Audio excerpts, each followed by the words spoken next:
5 hard-won titles: chartered accountant, financial analyst, investment banker, data scientist, fashion designer. Her name is Grace. At 30, Grace had built an empire from nothing. While others were still figuring out their careers, she'd mastered 4. She taught Sunday school with a gentle voice and stitched dresses that turned heads. At work, she'd just been shortlisted for the promotion she'd prayed over for years: senior vice president on Wall Street, corner office, the culmination of a decade of 70-hour weeks and sacrificed weekends. But Grace had everything except the one thing that would make her family stop worrying: a husband. The pressure built like water behind a dam. Every family phone call, every auntie's whisper, every church sister's smile at another wedding invitation, asking the same question: when will we celebrate yours? Most of Grace's friends were married now.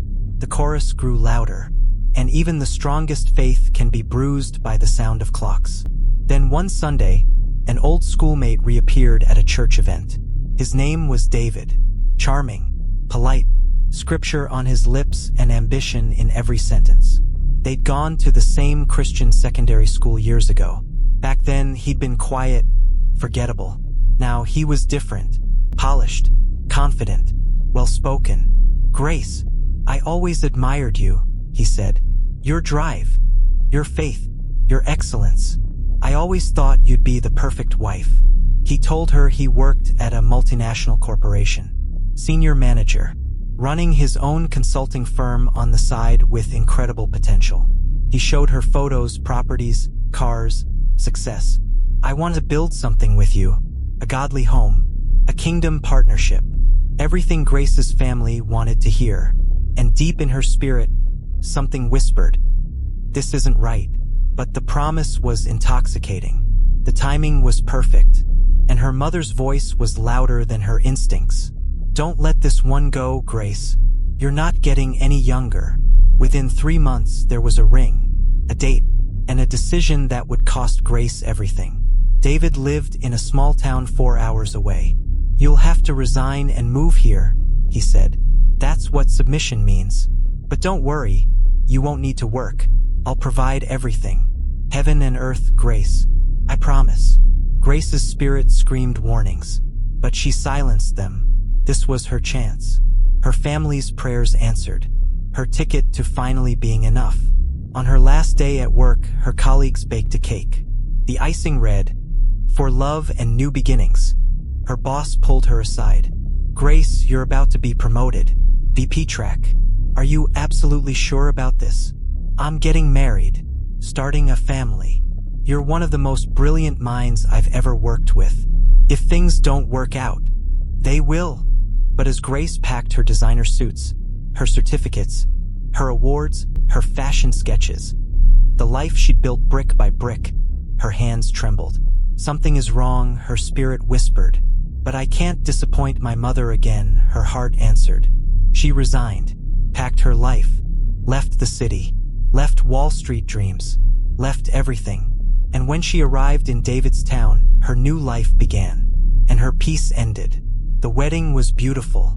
White dress, church ceremony, family beaming. But Grace cried through the entire reception. Not tears of joy, tears of knowing. She'd made a terrible mistake. David noticed, leaned in close, his breath hot against her ear. "Why are you crying? You're embarrassing me." "I don't know. I just feel." "Smile. People are watching." Grace smiled, the first of 1,000 fake smiles to come. That night, in their small rented house, not the property David had shown her photos of, he said, "You're my wife now. Everything changes." The house was cramped, run down, barely furnished. The walls were thin enough to hear neighbors arguing next door. "Where's the house you showed me?" "That's my uncle's. I'm working on getting us one. Be patient." "What about your job? The company you said?" "Grace, are you questioning me already? On our wedding night?" This is the problem with career women. Too proud. The air in the room felt heavy, suffocating. Grace said nothing, but the fear began that night, and it never stopped growing. By the end of week 1, David had convinced her to delete unnecessary contacts. Too many distractions from your old life. By week 2, he'd closed her Citibank account. Joint account now. We're one flesh. By month 2, her LinkedIn was deleted. It makes me look small when my wife has more connections than me. Her designer clothes? Too corporate. Too prideful. You're a wife now, not a banker. Her certificates? Pack those away. We're starting fresh. Her fashion sketches? Waste of time. Focus on the home. What looked like small compromises became iron rules. Each one delivered with Bible verses and a calm, controlled voice. Wives, submit to your husbands. The wife's place is in the home. Your career was your idol, Grace. God is breaking you. Grace's world shrank. Wake, clean, cook, apologize for existing. Repeat. She asked about work. No openings in this town for someone like you. She asked about money. A big contract is coming. Be patient. She asked to visit family. A wife's place is with her husband. Your mother is too controlling. The lies were constant, quiet, suffocating. Then the real David emerged. The financial abuse came first. He took her savings, everything she'd built over 10 years. For our future. It was gone within 3 months. She never saw where it went. He refused to provide. They lived on scraps while he bought things for himself. New shoes. New phone. I have to look professional for my job. What job? Grace never saw evidence of any job. When her mother sent money for transport to visit home, David intercepted it. Why is your family undermining me? The trip never happened. Then came the verbal abuse. You think you're so smart with your degrees. Look at you now. Can't even cook rice properly. All that education and you're useless as a wife. Your friends are laughing at you. The mighty Grace, now a housewife with nothing. He said these things in front of family, in front of friends, church gatherings, loudly, deliberately destroying her reputation. My wife used to be a big banker in the city. Now she can't even manage a small household budget. People laughed. Grace smiled and died inside a little more each time. The physical abuse started 3 months in. A shove during an argument. You made me do that. A slap when she questioned where the money went. Don't disrespect me. A twisted arm when she tried to use the phone. Who are you calling? Your mother?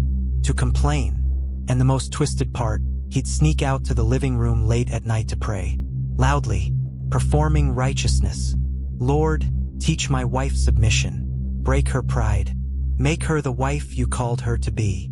Prayer became a weapon. Faith became a competition.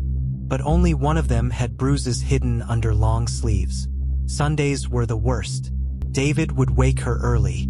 Clean yourself up. We're going to church. Grace would cover the bruises with makeup. Put on her best dress. Paste on a smile. At church, David was the model husband. Opened doors. Held her hand. Called her my beautiful wife. And Grace would smile. Wave. Greet everyone. Marriage looks good on you, people would say. I'm dying. Grace wanted to scream. I haven't slept in weeks. I lost myself. I'm trapped. But she'd smile wider. Yes. Blessed and highly favored. The mask never slipped in public. Only in private, where David's fists did the talking. One night, after another beating, Grace lay on the cold bathroom floor, the tiles pressed against her cheek. She'd prayed for a husband for years, and God had given her this? She thought of her Wall Street dream, the promotion, the life she'd sacrificed. For what? To be broken by a man who had nothing but knew how to take everything? Grace stared at herself in the mirror. She didn't recognize the woman looking back. Where was the brilliant chartered accountant? The data scientist? The fashion designer? The woman who'd been headed for VP? She was gone. Erased. Reduced to a shadow who flinched at footsteps. And David had done it on purpose. Systematically. Deliberately. He hadn't married her because he loved her. He'd married her because he wanted to destroy her. Because her success made him feel small. And the only way he could feel big was to make her nothing. How does a woman with nothing, no money, no support, no way out, Escape a man who's systematically destroyed everything she was. And what will it cost her to rebuild from the ashes? If this story has gripped you, I need you to hit that like button, share, and subscribe to Mystery Archives Daily. You can also hit the notification bell. Part 2 drops tomorrow, and you don't want to miss what happens next. Will Grace find a way out? Your support keeps these important stories coming. Stay safe, stay discerning, and remember, if your spirit is screaming warnings, listen. We'll see you in part 2. Thanks for watching.